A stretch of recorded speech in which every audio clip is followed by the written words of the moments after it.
ଶ୍ରୀମଦ୍ ଭଗବତ ଗୀତାରେ ଭଗବାନ ଶ୍ରୀକୃଷ୍ଣ ଅର୍ଜୁନଙ୍କୁ କହୁଛନ୍ତି, ଯେଉଁ ବ୍ୟକ୍ତି ସର୍ବଦା ସନ୍ତୁଷ୍ଟ, ଯୋଗାଭ୍ୟାସୀ, ଜିତେନ୍ଦ୍ରିୟ ଓ ଅଚଳ ବିଶ୍ୱାସୀ ଏବଂ ଯେ ଆମଠାରେ ମନ ଓ ବୁଦ୍ଧି ଅର୍ପଣ କରି ଭକ୍ତିପରାୟଣ ହୁଅନ୍ତି, ସେ ଆମର ପ୍ରିୟ ଅଟନ୍ତି। ଯେଉଁ ଭକ୍ତ ସଂସାରର ଯାବତୀୟ ମାୟାମୋହରୁ ମୁକ୍ତ ହୋଇ ଜୀବର ପରମ ଲକ୍ଷ୍ୟ ଶ୍ରୀମଦ୍ ଭଗବାନଙ୍କର ପାଦପଦ୍ମରେ ନିଜର ସର୍ବସ୍ୱ ଅର୍ପଣ କରନ୍ତି, ସେ ସୁଖ ଦୁଃଖକୁ ସମଜ୍ଞାନ କରି ସର୍ବଦା ସନ୍ତୁଷ୍ଟ ରହନ୍ତି। ତାଙ୍କର ମନ, ପ୍ରାଣ, ବୁଦ୍ଧି ଓ ଇନ୍ଦ୍ରିୟ ସର୍ବଦା ଭଗବତମୁଖୀ ହୋଇଥିବାରୁ ସେ ଏକ ଅତୀନ୍ଦ୍ରିୟ ରାଜ୍ୟରେ ବିତରଣ କରି ସର୍ବତ୍ର ଭଗବାନଙ୍କର ଦିବ୍ୟ ସତ୍ତା ଅନୁଭବ କରନ୍ତି। ଏପରି ଜଣେ ଭକ୍ତ ଯାହାଙ୍କର ନିଷ୍ଠା ଅଚଳ ତଥା ଅଟଳ, ତାଙ୍କୁ ଭକ୍ତିପ୍ରିୟ ଭଗବାନ ନିଜ ହୃଦୟରୁ ଦୂରେଇ ଦେବେ ବା କିପରି? ସେଥିପାଇଁ ସେ ଉପରୋକ୍ତ ସୁଗୁଣରେ ମଣ୍ଡିତ ଭକ୍ତଙ୍କୁ ନିଜର ଅତି ପ୍ରିୟ ବୋଲି ଘୋଷଣା କରିଅଛନ୍ତି। ତେବେ ଆସନ୍ତୁ ଶୁଣିବା ସେହି ଜଗନ୍ନାଥ ମହାପ୍ରଭୁଙ୍କର ଜଣେ ପରମ ପ୍ରିୟ ଭକ୍ତ ରଘୁଦାସଙ୍କର କଥା। ରଘୁଦାସ ଜଗନ୍ନାଥ ମହାପ୍ରଭୁଙ୍କର ଜଣେ ଏକନିଷ୍ଠ ଓ ଅଚଳ ବିଶ୍ୱାସୀ ପ୍ରିୟ ଭକ୍ତ। ସେଥିପାଇଁ ତାଙ୍କ ଉପରେ ଜଗନ୍ନାଥଙ୍କର ଅପାର କରୁଣା ବର୍ଷିତ ହେଉଥିଲା। ଜୀବନର ପ୍ରଥମ ଭାଗରେ ସେ ବିତାଇଥିଲେ ପଶ୍ଚିମ ଦେଶରେ। ତାଙ୍କର ସ୍ତ୍ରୀ ଥିଲା, ପୁତ୍ର କନ୍ୟା ଥିଲେ, ବନ୍ଧୁବାନ୍ଧବ ମଧ୍ୟ ଥିଲେ ଓ ଅନେକ ଧନ ସମ୍ପତ୍ତି ମଧ୍ୟ ଥିଲା। କିନ୍ତୁ ମାୟାମୋହପୂର୍ଣ୍ଣ ସଂସାରରେ ତାଙ୍କର ମନ ପୂର୍ଣ୍ଣ ଭାବରେ ଜଡ଼ିତ ହୋଇପାରୁନଥିଲା। ଯୌବନ ଅତିକ୍ରମ କରି ଯେତେବେଳେ ସେ ବାର୍ଦ୍ଧକ୍ୟ ଅବସ୍ଥାରେ ଉପନୀତ ହେଲେ, ସେତେବେଳେ ତାଙ୍କର ମନ ଆଧ୍ୟାତ୍ମିକ ପଥରେ ଗତି କରିବାକୁ ଲାଗିଲା। ଦିନେ ସେ ଏକାନ୍ତରେ ବସି ଚିନ୍ତା କରୁଥିଲେ। ସେ ଚିନ୍ତା କରୁଥିଲେ କି ଏହି ଜୀବନରେ ସେ ବୈରାଗ୍ୟ ନେଇଯିବା ପାଇଁ।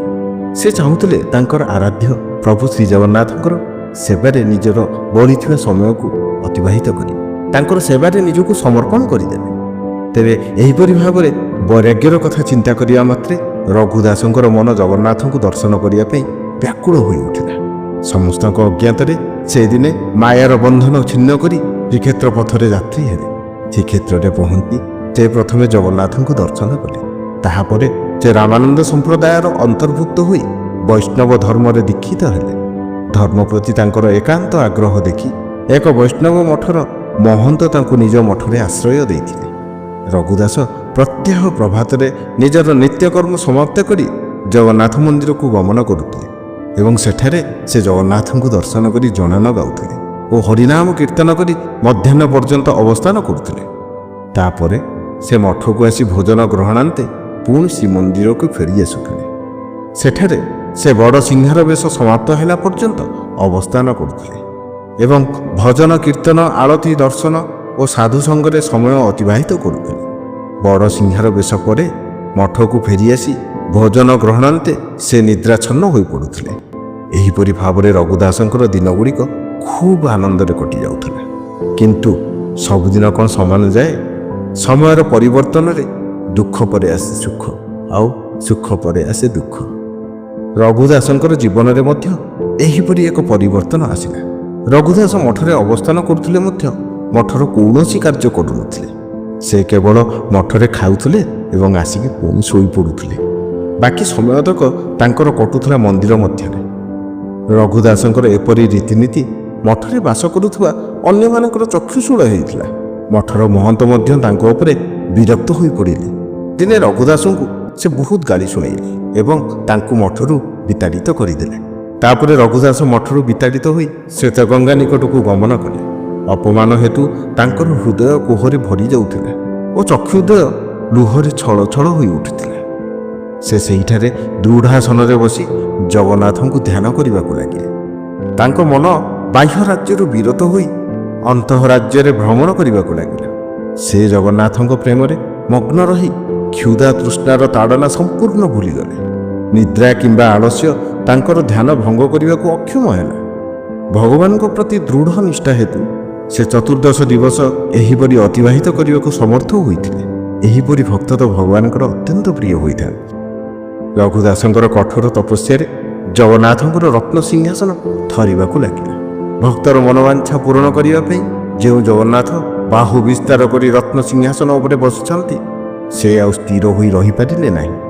14 ଦିବସରେ ରାତ୍ରିରେ ସେ ଖୋର୍ଦ୍ଧାର ତତ୍କାଳୀନ ମହାରାଜାଙ୍କୁ ସ୍ୱପ୍ନ ମାର୍ଗରେ ଦର୍ଶନ ଦେଇ କହିଲେ, ଶୁଣ ରାଜା, ମୋର ଜଣେ ଅତ୍ୟନ୍ତ ପ୍ରିୟ ଭକ୍ତ ରଘୁଦାସ ଶ୍ଵେତ ଗଙ୍ଗାଠାରେ ଘୋର ତପସ୍ୟାରେ ବସିଛନ୍ତି। ମୋ ନାମକୁ ପ୍ରତ୍ୟେକ ମୁହୂର୍ତ୍ତରେ ସେ ଜପି ଚାଲିଛନ୍ତି ଏବଂ ଅନ୍ନ ଭୋଜନ ଗ୍ରହଣ କରୁନାହାନ୍ତି।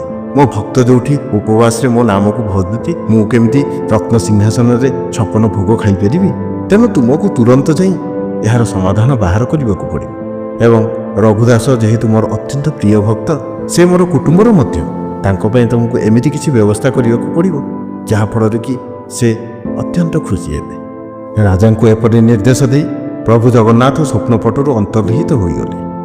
ତତ୍କ୍ଷଣାତ୍ ରାଜାଙ୍କର ନିଦ୍ରା ଭଙ୍ଗ ହେବାରୁ ସେ ସଙ୍ଗେ ସଙ୍ଗେ ଉଠି ପଡ଼ିଲେ ଏବଂ ସ୍ୱପ୍ନରେ ପ୍ରଭୁ ଜଗନ୍ନାଥଙ୍କର ଦର୍ଶନ ପାଇଥିବାରୁ ନିଜର ଭାଗ୍ୟକୁ ବାରମ୍ବାର ପ୍ରଶଂସା କରିବାକୁ ଲାଗିଲେ। ଭକ୍ତ ପ୍ରତି ଭଗବାନଙ୍କର ଯେ କି ଅସୀମ କରୁଣା, ତାହା ଚିନ୍ତା କରିବା ମାତ୍ରେ ତାଙ୍କ ଚକ୍ଷୁଦୟ ଆନନ୍ଦାଶ୍ରୁରେ ଭରିଗଲା।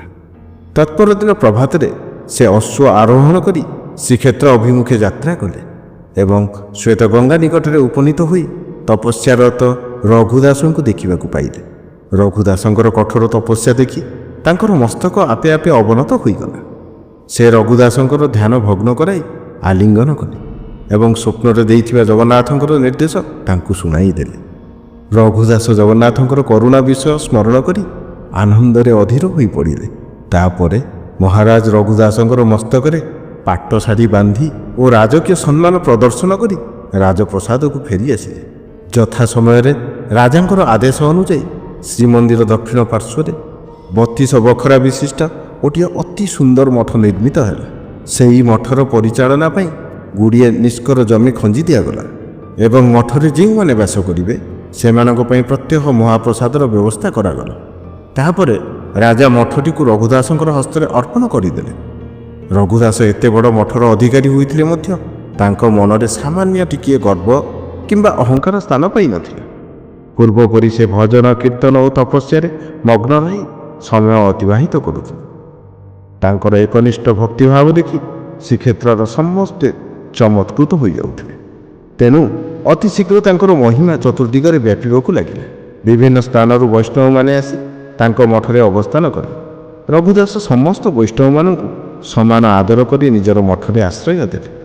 ରଘୁଦାସଙ୍କ ମଠର ନିୟମ ଥିଲା ଯେ ମଠରେ କୌଣସି ଖାଦ୍ୟ ବା ପାନୀୟ ପ୍ରସ୍ତୁତ ହେବ ନାହିଁ। ସମସ୍ତେ ଜଗନ୍ନାଥଙ୍କର ମହାପ୍ରସାଦ ଭୋଜନ କରି ସେଠାରେ ଅବସ୍ଥାନ କରିବେ।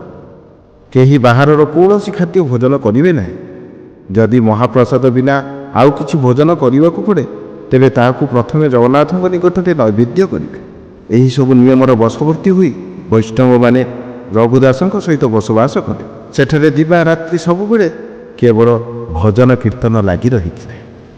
ମଠରେ ଅବସ୍ଥାନ କରୁଥିବା ସମସ୍ତ ବୈଷ୍ଣବମାନଙ୍କ ମଧ୍ୟରେ ରଘୁଦାସଙ୍କର ଭକ୍ତି ଥିଲା ଭିନ୍ନ ଧରଣର। ଥରେ ମାତ୍ର ନାମ ଉଚ୍ଚାରଣ କରିବା ମାତ୍ରେ ତାଙ୍କର ଶରୀର ପୁଲକରେ ଭରି ଯାଉଥିଲା।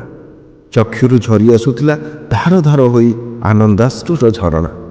ସେ ଭାବମଗ୍ନ ଅବସ୍ଥାରେ ସମାଧିସ୍ଥ ହେଉଥିଲେ। ଏହିପରି ଉଚ୍ଚ ଭାବାପନ୍ନ ଅବସ୍ଥାରେ ଥାଇ ମଧ୍ୟ ତାଙ୍କର ହୃଦୟ ବେଳେବେଳେ ବ୍ୟାକୁଳତାରେ ଭରି ଯାଉଥିଲା। ଜଗନ୍ନାଥଙ୍କୁ ଥରେ ଦର୍ଶନ କରିବା ପାଇଁ ସେ ବ୍ୟସ୍ତ ହୋଇପଡ଼ୁଥିଲେ। ଦିନେ ତାଙ୍କ ଜୀବନରେ ସେହି ସୌଭାଗ୍ୟର ସମୟ ଆସି ଉପସ୍ଥିତ ହେଲା। ଜଗନ୍ନାଥ ମହାପ୍ରଭୁ ଭକ୍ତର ମନୋବାଞ୍ଛା ପୂରଣ କରିବା ପାଇଁ ଭକ୍ତ ସମ୍ମୁଖରେ ଆବିର୍ଭୂତ ହେଲେ। ଧ୍ୟାନସ୍ଥ ରଘୁଦାସ ନେତ୍ର ଖୋଲି ଦେଖିଲେ ତାଙ୍କ ସମ୍ମୁଖରେ କୋଟି ବ୍ରହ୍ମାଣ୍ଡର ଅଧିଷ୍ଠାନ ମୁନିଜନ ଦୁର୍ଲଭ ପରମ କାରୁଣିକ ଭକ୍ତ ବତ୍ସଳ ଜଗନ୍ନାଥ ଦଣ୍ଡାୟମାନ। ଜଗନ୍ନାଥଙ୍କର ସ୍ମିତ ହାସ୍ୟ ତାଙ୍କର ସମଗ୍ର ଦୁଃଖ ଶୋକ ପାପ ତାପ ଦୂର କରି ଦେଇଥିଲା। ସେ ବାକ୍ରୁଦ୍ଧ ଅବସ୍ଥାରେ ଜଗନ୍ନାଥଙ୍କର ପାଦପଦ୍ମରେ ଲୋଟି ପଡ଼ିଥିଲେ। ଜଗନ୍ନାଥ ମହାପ୍ରଭୁ ଭକ୍ତର ଭାବ ବିହ୍ୱଳତା ଦେଖି ଆଶୀର୍ବାଦ ପୂର୍ବକ କହିଲେ, ହେ ମୋର ପ୍ରିୟ ଭକ୍ତ, ତୁମର ମନୋବାଞ୍ଛା ପୂରଣ କରିବା ପାଇଁ ଆଜି ମୁଁ ତୁମ ସମ୍ମୁଖରେ ଦଣ୍ଡାୟମାନ। ଅତଏବ ତୁମର ଯଦି କୌଣସି ଅଭିଳାଷ ଥାଏ ତେବେ ତାହା ପ୍ରକାଶ କରି ମୋର ଆଶୀର୍ବାଦ ଲାଭ କର। ରଘୁଦାସ ଜଗନ୍ନାଥଙ୍କର ପାଦ ଧରି କହିଲେ, ହେ ପ୍ରଭୁ, ସୌଭାଗ୍ୟକୁ ଆପଣଙ୍କର ଦର୍ଶନ ଲାଭ କଲେ ସେତିକି ହିଁ ମୋ ପାଇଁ ଯଥେଷ୍ଟ ପ୍ରଭୁ। ଆପଣଙ୍କର ଦର୍ଶନ ପାଇ ମୋର ଜନ୍ମ ଜନ୍ମାନ୍ତରର ପାପ ଦୂରୀଭୂତ ହୋଇଗଲା। ମୋର ସମସ୍ତ ଆଶା ପୂର୍ଣ୍ଣ ହୋଇଗଲା ପ୍ରଭୁ। ମୋର ଆଉ କିଛି କାମନା ନାହିଁ ପ୍ରଭୁ। କେବଳ ଆପଣଙ୍କର ଶାନ୍ତିମୟ କୋଡ଼ରେ ଆଶ୍ରୟ ପାଇ ତାହା ହିଁ ମୋର ଅନ୍ତିମ ଅଭିଳାଷ। ଭଗବାନ ଭକ୍ତଙ୍କୁ ତଥାସ୍ତୁ କହି ଅନ୍ତର୍ଧ୍ୟାନ ହୋଇଗଲେ। ରଘୁଦାସ ଜୀବନର ବାକି ଅଂଶତକ କେବଳ ଭଜନ କୀର୍ତ୍ତନରେ ଅତିବାହିତ କରି ସର୍ବଶେଷରେ ଜଗନ୍ନାଥଙ୍କର ଶାନ୍ତିମୟ କୋଳରେ ଆଶ୍ରୟ ନେଲେ। ହଁ ବନ୍ଧୁ, ଏହା ଥିଲା ଆଜି ଭକ୍ତ ରଘୁଦାସଙ୍କ କଥା। ଆଶା କରେ ଏହି କାହାଣୀଟି ଆପଣଙ୍କର ହୃଦୟକୁ ନିଶ୍ଚିନ୍ତ ଭାବରେ ସ୍ପର୍ଶ କରିବ। ଯଦି ଏହି କାହାଣୀଟି ଆପଣଙ୍କୁ ଶୁଣିବାକୁ ଭଲ ଲାଗିଥିବ ବା ହୃଦୟ ସ୍ପର୍ଶୀ ହୋଇଥିବ, ନିଶ୍ଚିନ୍ତ ଭାବରେ ଆମର ଏହି ଓଡ଼ିଶା ଭଏସ୍ ପଡ଼କାଷ୍ଟ ଚ୍ୟାନେଲକୁ ଲାଇକ୍ କରନ୍ତୁ, କମେଣ୍ଟ କରନ୍ତୁ ଆଉ ସବସ୍କ୍ରାଇବ୍ କରିବାକୁ ଭୁଲିବେନି। ସର୍ବେ ଭବନ୍ତୁ ସୁଖିନ ସର୍ବେ ସନ୍ତୁ ନିରାମୟା ସର୍ବେ ଭଦ୍ରାଣୀ ପଶ୍ୟନ୍ତୁ ମା କଶ୍ଚିତ୍ ଦୁଃଖ ଭାଗ ଭବେ। ଜୟ ଜଗନ୍ନାଥ।